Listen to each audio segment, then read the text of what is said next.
El pensamiento romano era esencialmente ético. Los filósofos romanos deseaban llevar una vida buena. Existían dos corrientes predominantes, el epicureísmo y el estoicismo.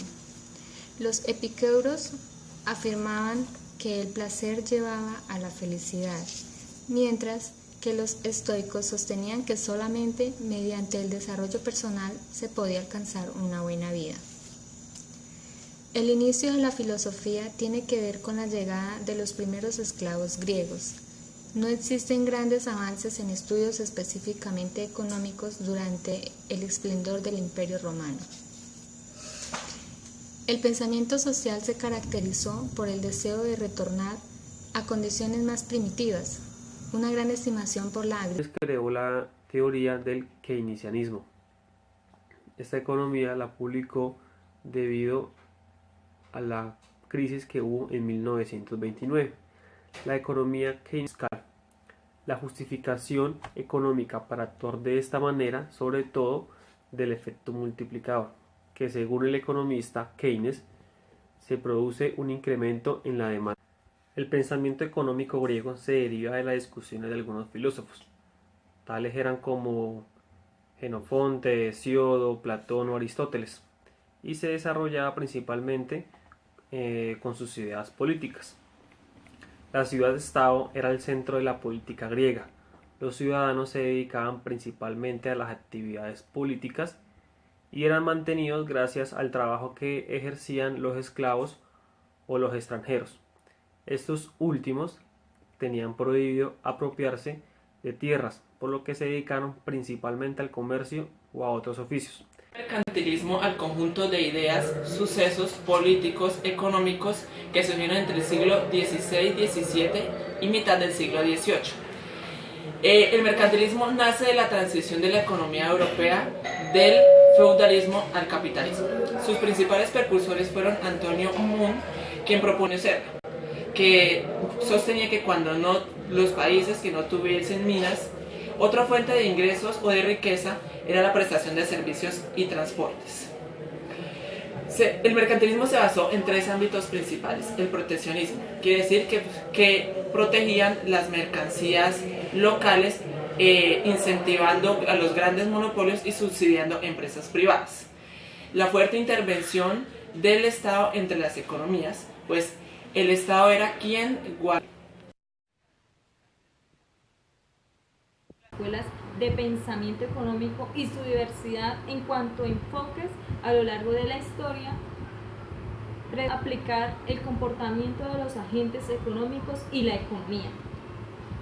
Obviamente, para poder dar una explicación más clara históricamente hablando, nos regresaremos mucho tiempo más atrás de la historia, por lo que llegaremos al siglo VI, donde podremos encontrar a las escuelas escolásticas, la cual surge por una necesidad de cambiar doctrinas de la Iglesia por la necesidad de combinar sus doctrinas de la Iglesia con sus fundamentos de la economía feudal.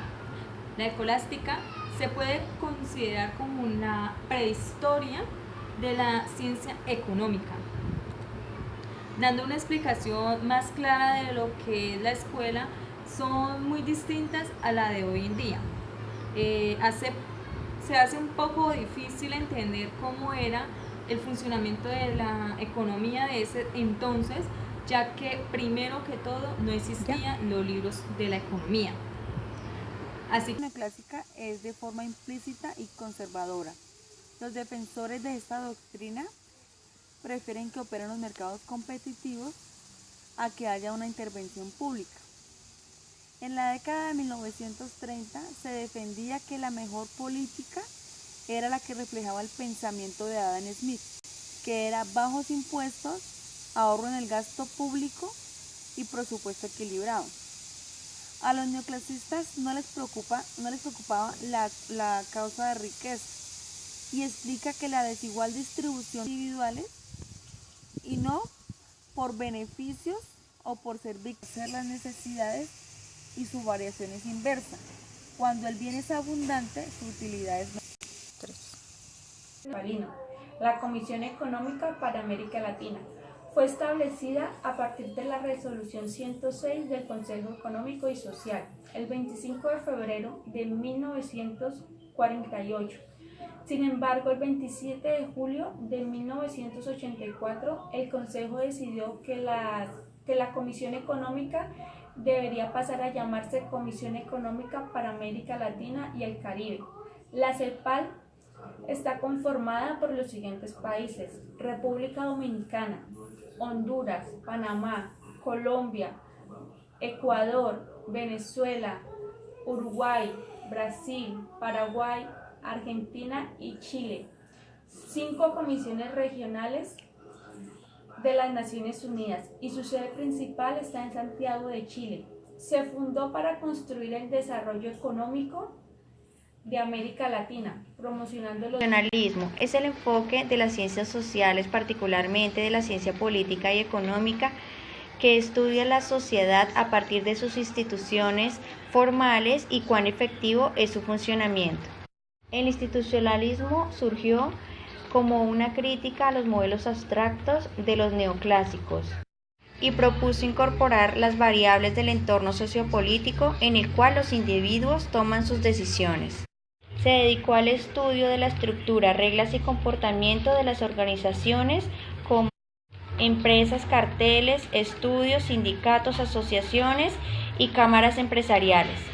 El institucionalismo se desarrolló en Estados Unidos a partir de la obra de Thorstein Veblen, como la existencia de un equilibrio estable de la economía que converge de forma natural.